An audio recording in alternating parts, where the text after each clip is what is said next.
يعني الفرق قد ايه؟ مع ان سبحان الله الكالسيوم في قليل الدسم اكتر. يعني لو دورنا نلاقي ان الكالسيوم هنا نسبته اعلى. طيب الجزيرة لو يصير منزوع الدسم بعد يمكن هتلاقي في برضه نسبه الكالسيوم، ولو منزوع هتلاقي الدهون اقل كمان. هذا يعني نص الاشياء كمية السكر ولا في يعني لازم هيكون في برضه احنا جسمنا محتاج البونتي عشان تنتصر محتاجه شويه الصغير الربيع الصغير وكمية السكر. في اشوف نسبه السكر فيه 40 جرام. لا بس هو وكست الدايت بيكون فيه سكر صناعي. هي كمية الزيت هذا والله السكر الصناعي السكر. السكر الصناعي هو برضه ليه مضار تاني.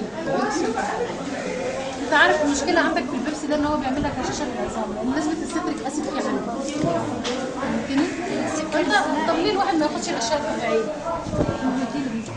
ناخد عصير طبيعي احسن له من كل هذه الاشياء. واللبن هذا كم كان نسبة السكر فيه؟ شوف نسبه الدهون ده كامل الدسم ده حوالي فيه 6 مللي دهون كويس. عندك هنا اللي هو قليل الدسم فيه 2 مللي. يا سلام بالجرام يا دكتورة؟ بالملي. بالملي. طيب بالله هذاك اللي مليان سكريات ده المربى. هذا المربى هذا اللي احنا نشتري. يا ساتر شوف يعني علبة المربى فيها قد ايه بس 3 حبات سكر ونص.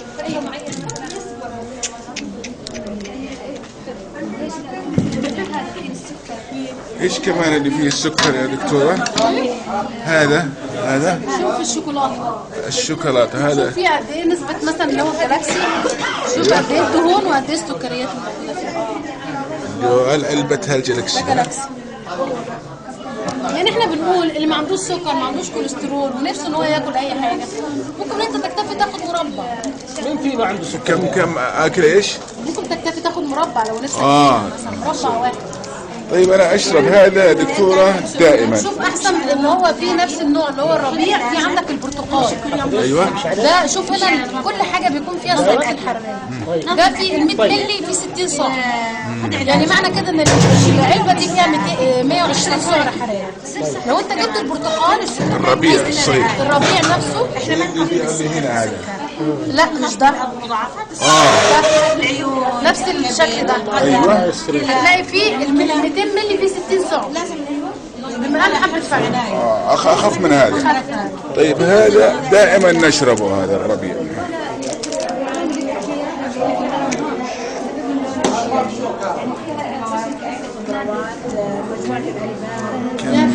خلاص فيكس برينتر. يو سيبريت. Yes, separate. You didn't fix with the other one? No other one. The same computer. We have two computers. No connection. دكتورة ايش الافضل هذا ولا But هذا؟ now working? في الدور الشمس والأصفر. Now this one working? Yes, working. I print.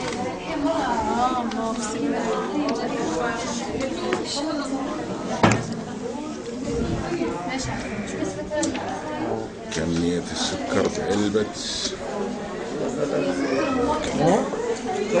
كم جرام هذا السكر هذا دكتور؟ كم؟ 40 جرام. هذا 40 جرام بهالعلبة. كوارث احنا جالسين ناخذ. لا توصل لي. تعالي شهر ليش حنكون ان شاء الله كمان معرض زي كده. احنا كل شهر بنعمل معرض. وفي محاضرات بالداخل. هنا دكتور ياسر سجل بياناتك لا تعجب الناس بشكل يعني الاشياء هذه. تفضلوا في المحاضرة جوا. سجل بياناتك. سجل سجل بياناتك اسحب رقم عشان في جواز قيمه على فكره هتتوزع. في دكتور صالح الركحي اللي هو طبيبك على الهاتف الحين بيعطي محاضره بيجي على